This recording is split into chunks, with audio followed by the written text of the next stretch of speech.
Hello friends, যারা West বেঙ্গলের SSC 9, 10 এবং 11, 12-এর জন্য আবেদন করেছিলেন তাদের তো ফর্ম ফিল আপ কিছুদিন আগে পূরণ হয়ে গেছে।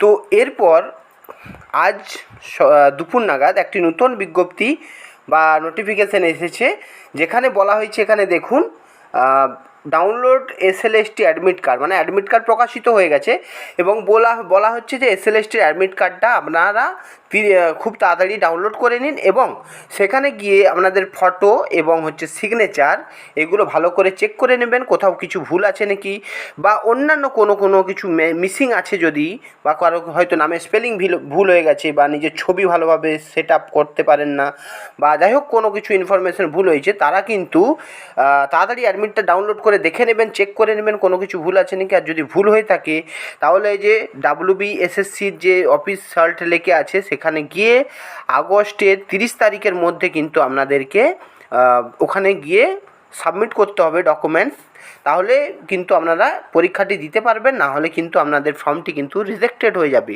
তো যারা ভাবছেন যে অ্যাডমিট কার্ড আমি পরে ডাউনলোড করব, তারা কিন্তু এরকম করবেন না। আপনারা অবশ্যই আজ এক্ষুনি বা কালকের মধ্যে ডাউনলোড করুন এবং ডাউনলোড করে আপনারা সমস্ত কিছু আরেকবার ভেরিফিকেশান করে নিন, নিজের নাম, রোল নাম্বার, জন্ম তারিখ থেকে শুরু করে যা আছে, ফটো, সিগনেচার সব কিন্তু দেখে নিন। দেখার পরে যদি দেখেন যে সব ঠিক আছে তাহলে ছেড়ে দেবেন, আর যদি কোনো কিছু সমস্যা থাকে তাহলে তো আর আপনি করতে পারবেন না, কারণ ফর্ম ফিল আপ স্টপ হয়ে গেছে। তো তার জন্য ওয়েস্ট বেঙ্গলের এসএসসির যে অফিস আছে কলকাতা সল্টলেকে, সেখানে কিন্তু আপনাকে চলে যেতে হবে। কাল থেকেও পৌঁছাতে পারেন এবং 30 তারিখ, মানে ম্যাক্সিমাম 30 তারিখের মধ্যে কিন্তু আপনাকে ওখানে গিয়ে সাবমিট করে দিতে হবে, নাহলে কিন্তু ফর্মটি বাতিল হয়ে যাবে বা পরীক্ষায় পাস করলেও কিন্তু তখন আপনাকে ডিসকোয়ালিফাই করে দিতে পারে। তো এই ছিল আজকের একটি ছোট্ট একটি নিউজ আপডেট। তো ভিডিওটি ভালো লাগলে ভিডিওটি লাইক করবেন, কমেন্ট করবেন এবং আমার কেরিয়ার পয়েন্ট চ্যানেলটি সাবস্ক্রাইব করবেন।